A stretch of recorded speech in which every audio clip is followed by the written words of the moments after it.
Mesdames, Messieurs, bonsoir. Bonsoir également à tous ceux qui nous suivent un peu partout à travers le Togo, notamment à Takwame dans la région des Plateaux.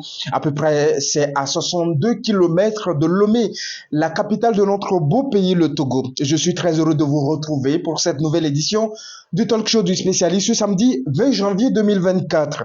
La situation sécuritaire dans la ville de Lomé et ses environs, à l'instar d'autres grandes villes de la sous-région, est marquée ces dernières années par une recrudescence des actes de braquage et de vol à main armée. Pour faire face à ces multiples opérations criminelles et de grand banditisme et les risques auxquels elles exposent les opérateurs économiques et les citoyens, notamment l'évasion d'importantes sommes d'argent, la disparition de véhicules et parfois même la perte en vies humaines, les autorités publiques ont renforcé les mesures et actions en faveur de la protection des biens des personnes sur toute l'étendue du territoire national, malgré la mobilisation et l'engagement des forces de défense et de sécurité ou encore la coopération et la vigilance de la population togolaise dans la mise en œuvre des actions de prévention et de lutte contre la criminalité afin de préserver et consolider la paix et la sécurité dans notre pays. Les malfrats semblent continuer à troubler la tranquillité des habitants de la ville de Lomé et ses environs. Pour illustration, l'année 2024 a démarré avec une nouvelle opération de braquage. Le 10 janvier dernier, en plein jour, des individus ont encore réussi à emporter une importante somme d'argent. L'exercice auquel nous nous adonnons aujourd'hui dans cette nouvelle édition du talk show du spécialiste tourne autour du thème: quelles solutions pour l'amélioration de la situation sécuritaire dans la ville de Lomé et ses environs? Comme à l'accoutumée, au micro, je suis Samiroudine Ourosama, juriste, défenseur des droits humains et président de l'association Initiative citoyenne des jeunes, La Voix des enfants. 2021, 2022, 2023 ou encore 2024, le Togo fait face à ces dernières années à de multiples actes de braquage et de vol à main armée. Et les efforts de force et les efforts donc des forces de l'ordre et de sécurité semblent démunis face donc à ce phénomène. Pas plus que le mercredi 10 janvier 2024 en plein jour, un braquage a eu lieu sur la route de l'hôtel Ibis en allant vers la frontière du Ghana. Les braqueurs, après leur opération, auraient emporté une importante somme de 39 millions de francs CFA. Comme souvent dans ce genre d'opération, des coups de feu ont retenti, mais pas de perte de vies humaines cette fois-ci. Les forces de l'ordre, une fois alertées, ont fait le déplacement sur les lieux, mais les malfaiteurs avaient déjà pris le butin et ont réussi à prendre la poudre d'escampette. Mesdames, Messieurs, l'insécurité grandissante au Togo et plus particulièrement à Lomé devient donc de plus en plus préoccupante. En pleine capitale même et en plein jour, des malfrats opèrent partout sans crainte. Vous savez, c'est un phénomène assez préoccupant. Au cours de ces dernières années, nous avons donc choisi de revenir, bien évidemment, et en nous saisissant donc de ce énième braquage qui a eu lieu. On se rappelle très bien le mercredi 10 janvier 2024, et cette fois-ci, les malfrats ont reçu donc à emporter une importante somme de 39 millions de francs CFA. Cela évoque en nous un certain nombre d'interrogations. Pourquoi est-ce qu'un tel phénomène perdure? C'est vrai que quand on regarde de si près dans la sous-région et quand vous regardez un peu les réalités dans les capitales africaines, que ce soit à Accra, que ce soit à Cotonou, que ce soit à Abuja et que ce soit à Abidjan et tout ça là, nos pays africains, de plus en plus, les capitales de nos pays sont confrontées donc à ce phénomène-là, le phénomène de braquage qui occasionne la plupart du temps des pertes de fortes sommes d'argent et même des pertes en vies humaines. On se rappelle si bien que ce soit en 2021, en 2022 et bien évidemment en 2023, la capitale togolaise, Lomé, a connu pas mal donc d'opérations de braquage où les malfrats ont réussi donc à dévaliser donc les paisibles citoyens, beaucoup plus des opérateurs économiques qui, à un moment donné, pour, euh, euh, pour raison donc de mise en œuvre de leurs différentes activités, sont amenés donc à se rendre dans les établissements bancaires afin d'effectuer donc des opérations. Et on ne sait pas dans quelles circonstances ces malfrats-là, et beaucoup plus, c'est véritablement un réseau qui réussissent donc à avoir des informations liées donc à ces différentes opérations bancaires qui sont effectuées par les opérateurs économiques et même des paisibles citoyens pour leurs différents besoins quotidiens. Et ils arrivent donc à dévaliser beaucoup plus ces opérateurs économiques, ces citoyens-là, de ces sommes-là, plongeant donc ces citoyens dans une situation un peu chaotique, dans une situation de réflexion. Et vous imaginez quelqu'un qui à un moment donné, du jour au lendemain, se voit dévaliser une importante somme pareille. Vous imaginez dans quel état psychologique la personne doit être. Au-delà de ça, au-delà donc de ces opérations de braquage, nous assistons également à des vols à main armée où les gens, où les populations, du moins, signalent de temps à autre la perte de leur véhicule, de leur engin et tout ça là, parce que des gens font, des individus non identifiés font usage donc des armes de fabrication artisanale où ils intimident donc, comment l'appelle-t-on, leurs victimes. Ils intimident leurs victimes et même parfois, même ces individus non identifiés, comment l'appelle-t-on, ouvrent donc le feu sur ces personnes-là, occasionnant donc la plupart du temps le décès de ces personnes-là. Donc face à ce phénomène-là qui devient récurrent et qui semble être une pratique courante maintenant, parce que les gens sont habitués donc à assister donc à ces genres d'opérations. Et l'année 2024 démarre donc très mal. L'année 2024 démarre très mal parce que, pas plus que le 10 janvier 2024, on a aussi enregistré une énième opération de braquage où, cette fois-ci, cette victime-là s'est vue dévaliser une somme de 39 millions de francs CFA. Vous imaginez, hein? Le labeur de plusieurs années, donc le sacrifice de plusieurs années de cette personne-là ou de ces personnes-là, un jour comme ça, la personne perd tout ce pourquoi la personne a œuvré pendant de longues années.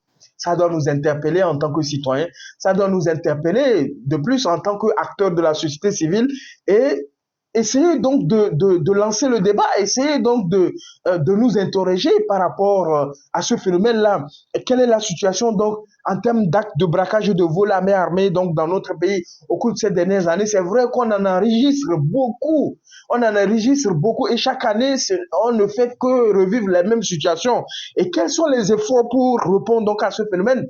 Et face à ce phénomène-là, c'est vrai, les efforts n'en manquent pas. Les initiatives, les actions donc des plus hautes autorités de notre pays n'en manquent pas. Sauf que, on a comme l'impression que ces différentes mesures, que ces différents efforts, que ces différentes actions qui sont prises donc par les plus hautes autorités, avec l'implication de nos forces de défense et de sécurité, semblent diminuer donc face à la recrudescence donc de ces différents actes-là. Et nous allons aussi voir, dans la foulée, quelles sont les approches de solutions auxquelles nous pensons, comment est-ce qu'on peut arriver à résoudre durablement ce phénomène-là pour que nous n'assistons plus donc à ces opérations de braquage, pour que les individus n'aient pas à perdre donc d'importantes sommes d'argent. Et donc, ils vont voir que leurs différentes activités économiques vont connaître donc, comment l'appelle-t-on, une perturbation assez considérable. Et comme je l'ai dit tantôt, on assiste souvent donc même à des pertes en vie humaine. Parce que lorsqu'un braqueur, lorsque des individus qui constituent donc un réseau bien organisé, donc des bandits de haut standing, vous interpellent en route et que vous refusez d'obtempérer. Parce que eux, ils sont prêts à user de tous les moyens pour pouvoir vous retirer votre argent, pour pouvoir vous dévaliser donc cette importante somme d'argent. Donc, ils sont amenés parfois même à ouvrir le feu sur vous. Et face à cette situation, qu'est-ce que vous pouvez faire? Vous ne pouvez pas faire grand-chose.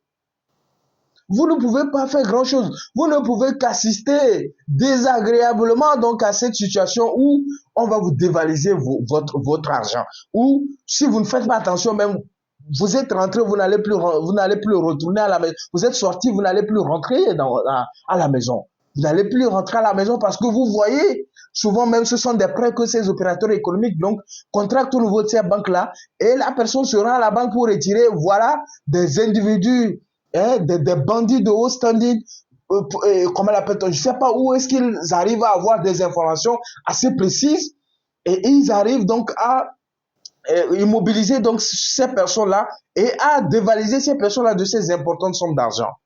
Voilà la situation dans laquelle nous sommes depuis quelques années déjà. Malgré les initiatives, malgré les efforts, malgré les actions qui sont entreprises en termes de prévention, mais également en termes de lutte contre les actes criminels, en termes de lutte contre le banditisme de haut niveau et tout ça là. Et nous devons effectivement aborder ces thématiques et voir dans quelle mesure nous pourrions donc contribuer à ce qu'on puisse trouver des solutions durables donc à ce problème-là. Mesdames, Messieurs, vous savez, c'est un peu c'est un peu déplorable, mais vous savez que nos différents pays, nous n'arrivons pas donc à maîtriser les contours et les alentours donc de nos frontières. Donc nous avons donc des frontières assez poreuses où n'importe qui peut rentrer quand il veut et quand il le souhaite, où n'importe qui peut quitter le territoire quand il veut, quand il le souhaite, parce que lorsqu'il n'arrive pas à accéder au pays ou à une ville par la voie légale, donc par la frontière officielle, ben, il arrive à user d'un certain nombre comment l'appelle-t-on, de manœuvres avec la complicité d'un certain nombre de nationaux pour pouvoir opérer un certain nombre d'opérations également et s'enfuir avec donc d'importantes sommes d'argent.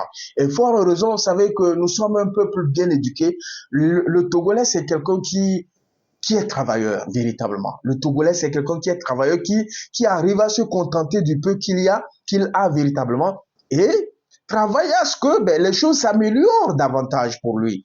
Et quand on regarde un peu les différents braquages auxquels nous avons assisté au cours de ces dernières années, que ce soit en 2021, 2022, 2023, où certaines enquêtes donc de la police judiciaire ou des forces de défense et de sécurité ont abouti, vous vous rendrez compte que les différents coupables qu'on appréhende, ce sont souvent les étrangers. Si ce ne sont pas des Nigériens, ce sont des Béninois. Si ce ne sont pas des Béninois, ce sont des Ghanéens et tout cela. Donc ça veut dire qu'en réalité, ces personnes-là ne pourront pas opérer dans notre pays, ne pourront pas opérer donc au niveau de notre capitale ou de ses environs s'ils n'ont pas une complicité à l'intérieur. Ça veut dire que à côté de cela, il y a certains Togolais, eux aussi, souscrivent donc à cette idéologie donc de ces bandits-là, de ces individus, de ces groupes, comment l'appelle-t-on, de ces bandes organisées-là. Est-ce que vous comprenez un peu?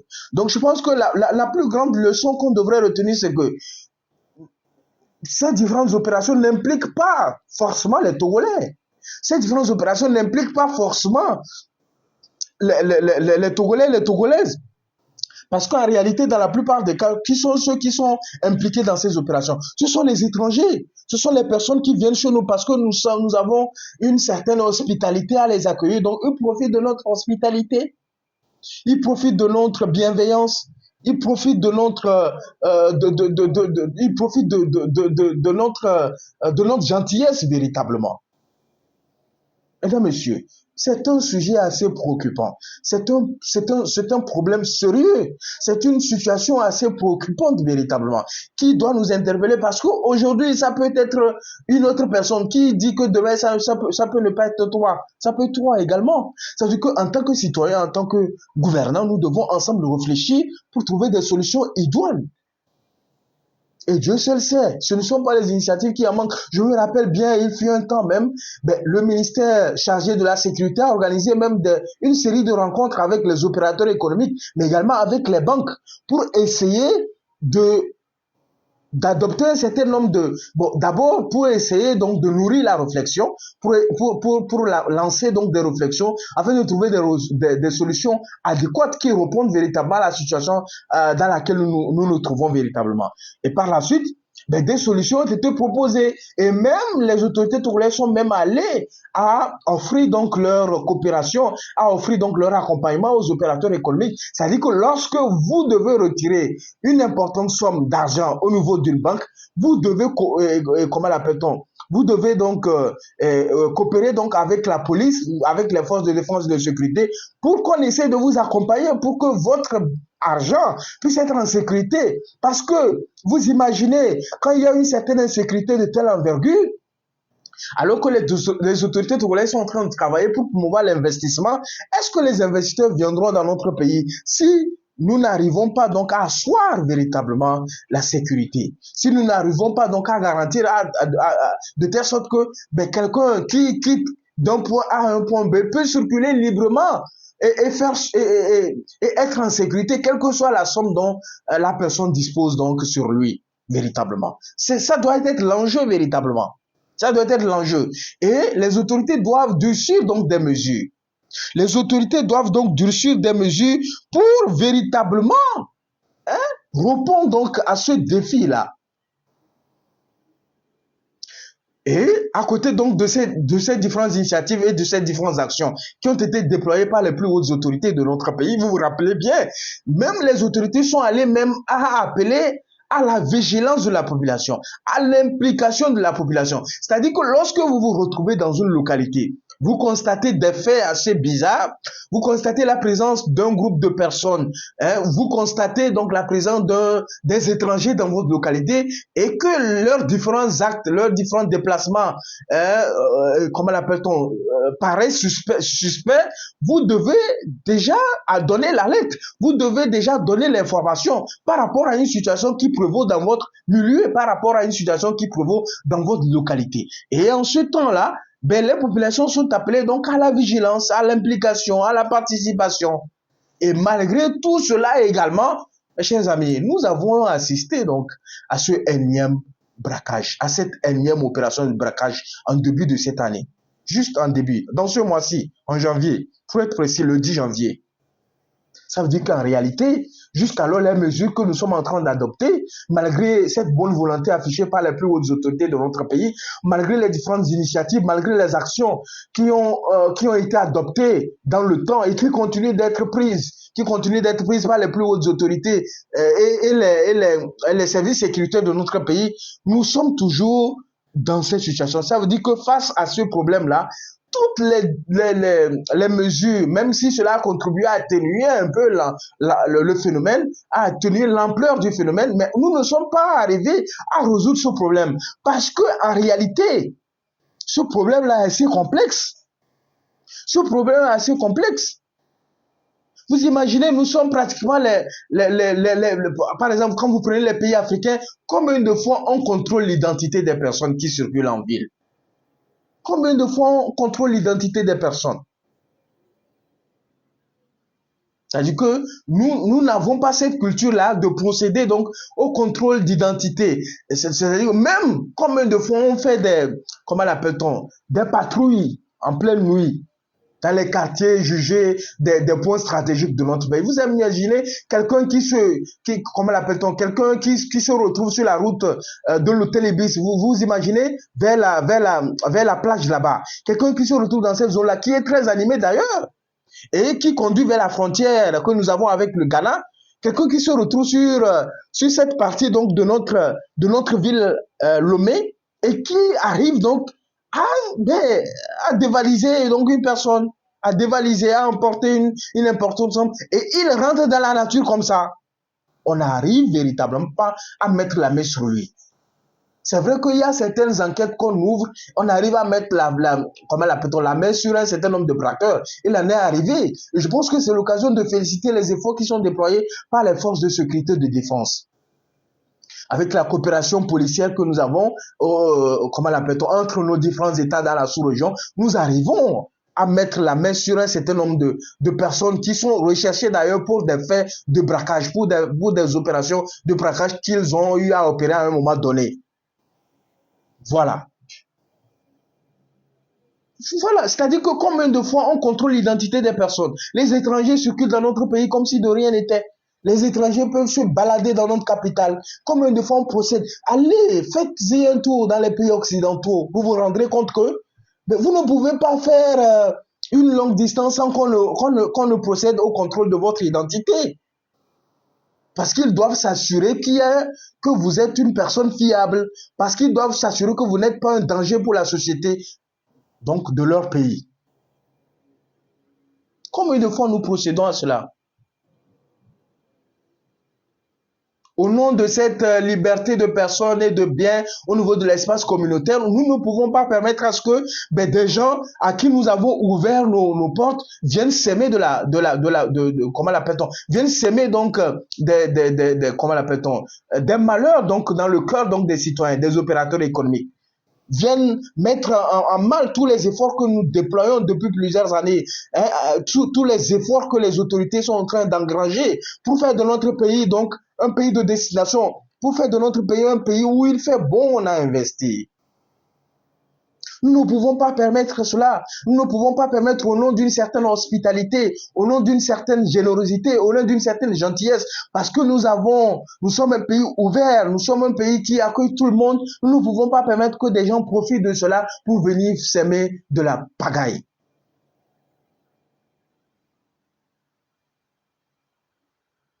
Je ne sais pas si vous comprenez un peu.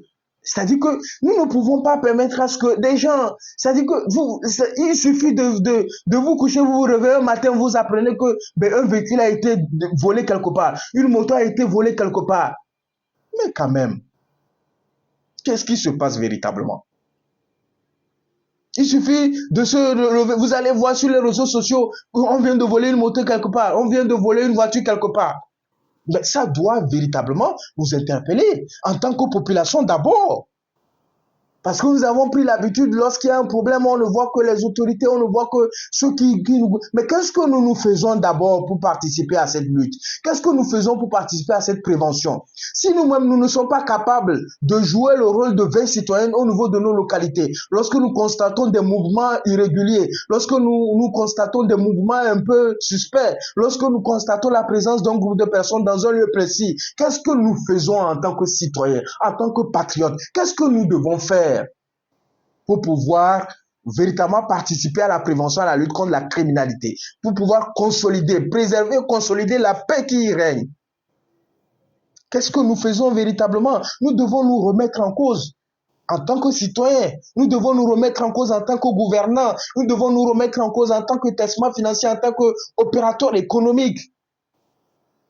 Nous devons redoubler de vigilance. Nous devons mettre en place des artifices, des mécanismes qui permettent véritablement de faire face durablement à ce genre d'opérations, à ce genre de phénomènes dans notre capitale et ses environs. Mesdames, Messieurs, je pense que ce sont des situations qui sèment donc de la... Comment je vais dire ça? Qui sèment donc qui sèment des troubles véritablement. Qui sèment des troubles, qui sèment du malheur véritablement au sein de certaines familles. Parce que vous imaginez quelqu'un qui sort le matin, hein, par rapport à son activité qu'il est en train de mener dans le pays, il va faire un retrait à la banque et cet argent-là, il n'arrive même pas à mettre la main dessus. Il n'arrive pas à faire développer son commerce. C'est pourquoi on a toujours dit, et on le dit, les gens sont en train de penser que c'est de l'amusement. La première richesse que nous avons, c'est la paix, la sécurité, la tranquillité. S'il n'y a pas la sécurité dans un pays, est-ce que nous pouvons nous déplacer comme il le faut? S'il n'y a pas la sécurité dans un pays, est-ce que nous pouvons vaquer à nos différentes opérations? S'il n'y a pas la sécurité dans un pays, est-ce que nous pouvons mener à bien nos différentes activités génératrices de revenus? Je pense que nous devons véritablement nous remettre en cause. Nous devons nous interroger sur ce qui a marché, sur ce qui n'a pas marché. Parce que si ce sont des mesures, les mesures n'en manquent pas. Parce que si ce sont des initiatives, les initiatives n'en manquent pas. Pourquoi est-ce que les gens n'ont même plus peur d'opérer, de faire des opérations de braquage? En plein jour d'ailleurs, ce n'est même pas la nuit. En plein jour, dans des lieux très fréquentés d'ailleurs, la personne ouvre le feu. Pour nous, il y a des efforts qui se font. Nous ne disons pas que rien n'est fait. Mais nous pouvons faire davantage véritablement. Je pense que ce ne sont pas des idées qui en manquent. C'est-à-dire que nous sommes dans des pays où... C'est-à-dire qu'il y a souvent de ce genre d'opérations, il y a souvent de ce genre d'actes que les gens commettent pour pouvoir s'aimer de la zizanie véritablement au sein de la population. Je pense qu'il faut sévir. Je pense que les forces de défense et de sécurité doivent faire davantage. Et nous sommes pour que la ville de Lomé soit quadrillée par des checkpoints, que la ville de Lomé soit quadrillée par des points check avec des barrages, donc des militaires. C'est-à-dire qu'il faudrait, si nous n'avons pas l'effectif nécessaire, il faudrait qu'on ait donc des militaires qui soient pointés à des points précis de notre ville, de notre capitale, pour sécuriser les populations, pour sécuriser les biens des gens. Il faut déployer les forces de défense et de sécurité. Il faut les armer véritablement. Il faut créer des checkpoints à l'entrée, à la sortie des différents points stratégiques de notre capitale. Si certains militaires sont dans les casernes, il ne faut rien. Il faut les faire sortir de leur caserne. Il faut qu'ils soient sur le terrain. Il faut qu'ils contribuent donc à la préservation de la paix. Tandis que d'autres sont, comment on appelle ça, sur le champ de bataille, dans d'autres localités pour pouvoir défendre l'intégrité de notre pays. Nous devons aussi être capables donc d'assurer la sécurité au sein de nos villes, au sein de notre capitale, la seule que nous avons d'ailleurs. Nous devons mettre en confiance les investisseurs. Nous devons encourager donc les opérateurs économiques qui opèrent dans un certain nombre de domaines. Et pour cela, nous sommes prêts. Nous proposons à ce il faut qu'il y ait un quadrillage donc de notre capitale. Il faut créer des checkpoints. Il faut mettre en place donc des points donc comment l'appelle-t-on, des barrages avec la présence des militaires et leur apporter donc des moyens nécessaires. Et lorsqu'il y a de ce genre de choses, ils sont prompts donc à agir véritablement et à neutraliser donc ces malfrats-là. Et lorsqu'il y a de ce genre d'intervention, 1, 2, 3, ça va décourager les gens. Parce qu'ils quittent leur pays pour venir chez nous pour s'aimer la zizanie. Ils quittent leur pays pour venir chez nous pour créer de la désolation au sein de la population. Nous ne pouvons pas permettre cela. Nous ne pouvons pas permettre à ce que des choses comme ça se produisent durablement. Nous ne pouvons pas parce que nous venons de commencer une année nouvelle et déjà on signale qu'il y a un braquage et la personne a réussi à emporter avec elle une somme importante de 39 millions. Mais il va mettre à terre cet opérateur économique. Il va mettre à terre cette activité-là que la personne est en train comment l'appelle-t-on, d'exercer véritablement. Donc, nous pensons véritablement qu'il faut quadriller la ville et un certain nombre de localités environnantes donc, de notre capitale où il y a donc, comment l'appelle-t-on, de la vivacité économique, où il y a donc de l'activité économique véritablement qui s'anime. Il faut créer, il faut quadriller donc ces différentes zones-là, les points stratégiques, les sorties et les entrées donc de la ville. Il faut quadriller, il faut que, mais quel que soit ce que les gens vont dire que la capitale est militarisée, c'est pour le bien de nous tous. Parce que quand ces personnes-là interviennent, ben, ils ne mettent pas la distinction entre celui qui a l'argent et les populations riveraines. Lorsqu'ils veulent tirer, ils veulent ouvrir le feu, ils ouvrent le feu sur tout le monde véritablement. Donc, il peut y avoir des dégâts collatéraux véritablement. Et nous ne pouvons pas fermer nos yeux et permettre à ce que des choses comme ça se produisent dans notre pays.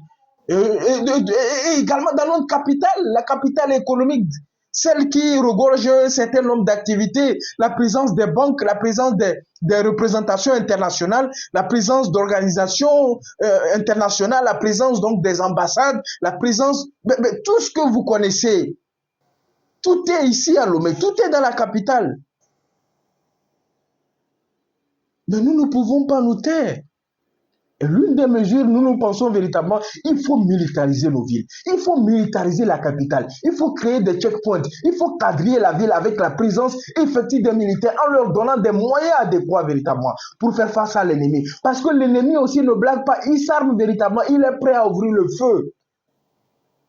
Ça, c'est le premier point. Le deuxième point, c'est qu'il faut renforcer le contrôle d'identité, surtout à des moments précis, surtout dans ces zones-là. Il faut renforcer le contrôle de l'identité des personnes qui fréquentent ces différents milieux-là. C'est-à-dire que les coins les plus fréquentés, il faut mettre ça dans comment l'appelle-t-on? Il faut mettre ça dans l'habitude donc des gens, dans l'habitude des Togolais. Maintenant, quand quelqu'un sait qu'on contrôle l'identité, par exemple, des passants dans cette localité, quand quelqu'un sait qu'on contrôle l'identité des engins, surtout les motos, parce que ces gens-là, ils sont souvent en binôme.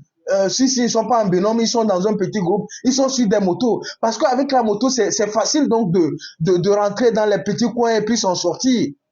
Il faut renforcer le contrôle. Il faut renforcer le contrôle des identités des gens. Il faut renforcer le contrôle des pièces donc de nos différents engins. Il faut renforcer cela. Il faut déployer les forces de sécurité, de défense et de sécurité dans les coins et les recoins de notre capitale et les localités environnantes véritablement. Ça va décourager ces gens-là. Ils ne vont plus s'adonner parce que si ça donne, les militaires vont ouvrir le feu sur eux. Le troisième point, nous pensons véritablement qu'il faudrait renforcer les patrouilles. Il faudrait renforcer les patrouilles avec le stationnement donc des groupes de personnes donc de l'armée.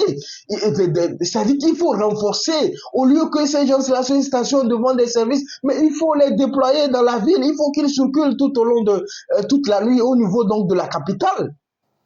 Il faut les déployer. Si nous n'avons pas l'effectif nécessaire, il faut recruter. Je pense que le Togo en recrute chaque année véritablement. Sur ce volet-là, nous sommes en avance. Nous équipons véritablement notre armée.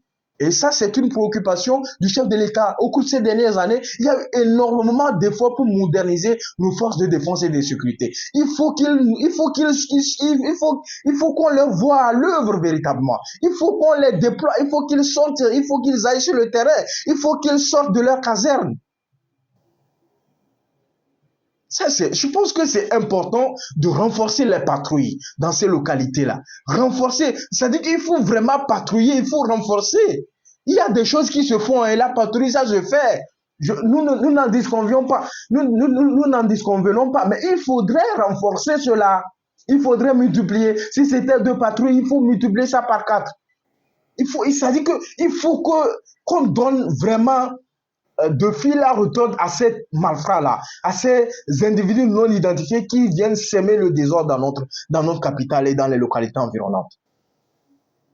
Moi, je pense que c'est seulement à ce titre-là que nous arriverons à résoudre durablement ce problème-là de braquage, de vol à main armée. Parce qu'on va entendre, tu vas te lever aujourd'hui, tu vas entendre que tel véhicule a été volé par-ci, tel moto a été volé, telle personne a été victime d'un braquage, on a emporté telle somme au cours d'un braquage, telle personne a perdu la vie et tout ça là.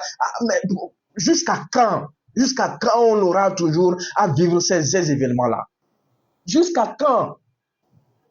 Nous devons agir et c'est le moment d'agir véritablement.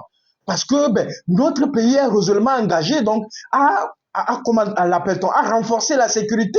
Notre pays, nous avons la chance d'avoir un dirigeant éclairé véritablement. Le chef de l'État s'engage véritablement à préserver la paix, la cohésion sociale. Donc la situation sécuritaire doit être un élément important en termes donc de développement de notre pays. Donc il faut renforcer tout ce qui est pris comme mesure, tout ce qui est pris comme action et tout ça là. Le dernier élément, c'est qu'il faut l'implication donc des populations. Et pour cela, il faudrait former les populations dans sur un certain nombre de pratiques. Comment identifier qu'il y a comment l'appelle-t-on? Comment arriver à identifier la présence donc des personnes suspectes par exemple? Il faudrait renforcer les capacités donc des citoyens, les leaders communautaires, les leaders religieux. Mais il faudrait mettre en place des programmes dans ce sens-là pour que ces personnes-là aussi contribuent à résoudre le problème véritablement, de façon durable. C'est possible, nous pouvons le faire. Déjà, il y a des choses qui se font, il y a également des initiatives, il y a l'implication des populations de gauche à droite, mais nous devons mener une rude bataille contre ces faits et gestes-là, contre ces actes-là, contre ces vols-là, contre ces braquages. Nous devons être résolument debout pour prévenir et lutter contre la criminalité. Parce que quand vous avez dans une ville une situation de criminalité qui prend de plus en plus de l'ampleur, les investissements ne sont plus en bonne sécurité. Les gens ne se sentent pas dans une bonne situation pour pouvoir investir, alors que nous sommes en train de faire venir les investisseurs. Grâce donc à la politique donc du gouvernement, faire venir les investisseurs pour qu'on puisse créer de l'emploi pour la jeunesse togolaise. Pour que tout ce qui est fait comme comment l'appelle-t-on, réformer tout ça là, pour que cela profite donc aux populations togolaises. Et pour y arriver, je pense que nous devons également passer par l'amélioration de la situation sécuritaire au niveau de notre capitale, mais également dans les autres villes de notre pays. Sécuriser nos biens, sécuriser les points stratégiques, ce qui fait que notre économie est toujours debout, ce qui fait que nous arrivons véritablement à améliorer donc la mobilisation des ressources de l'État. C'est seulement à ce titre-là, parce que nous sommes fatigués de chaque temps entendre qu'il y a eu un braquage, qu'il y a eu vol à main armée, que telle personne a perdu cela, telle personne a perdu sa vie et tout ça là. Nous ne pouvons pas éternellement continuer à voir ce genre de choses. Et nous avons les moyens pour le faire en tant que citoyens, en tant que gouvernants, en tant que force de défense et de sécurité. Nous pouvons le faire et nous devons le faire. Je pense que c'est le moment opportun de renforcer les mesures. Tout au long de cette année, nous devons mettre en pratique ces différents aspects-là que j'ai eu à évoquer. Je pense qu'il y a des personnes très compétentes au sein de nos forces de défense et de sécurité, au sein de nos différentes institutions, qui peuvent réfléchir donc à peaufiner ces différentes propositions-là et également écouter les différents apports donc des opérateurs économiques, des opérateurs bancaires, c'est-à-dire les banques et tout ça là, écouter leurs rapports, leurs contributions pour qu'on puisse définir une stratégie adéquate, efficace qui réponde véritablement à la situation dans laquelle nous sommes. Parce que si nous nous taisons, si nous ne faisons pas grand-chose, si nous ne nous levons pas, si nous ne renforçons pas les initiatives, les actions et tout ça là, nous allons continuer à pleurer ce genre d'événements. Nous allons continuer à observer sans rien faire véritablement parce que ces gens-là, ils sont prêts à tout pour pouvoir arriver à leur objectif.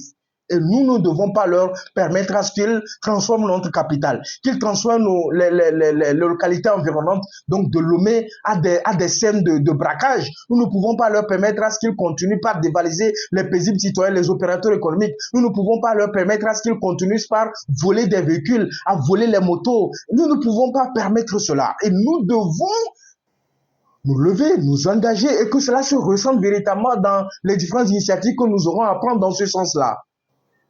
Je pense que nous pourrions passer toute la soirée à évoquer cette question. Nous n'en finirons pas.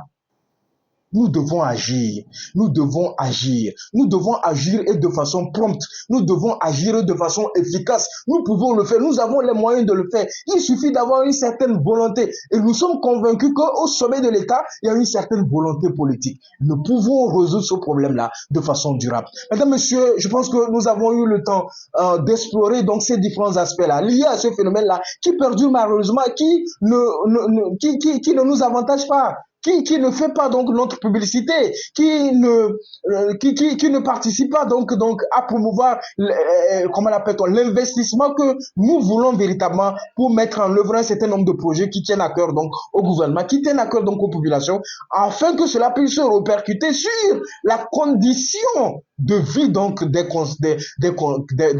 concitoyens, des populations que nous sommes. Mesdames, Messieurs, nous avons passé de très beaux moments à échanger autour de ce thème-là. Je pense que nous reviendrons davantage et nous sommes ouverts.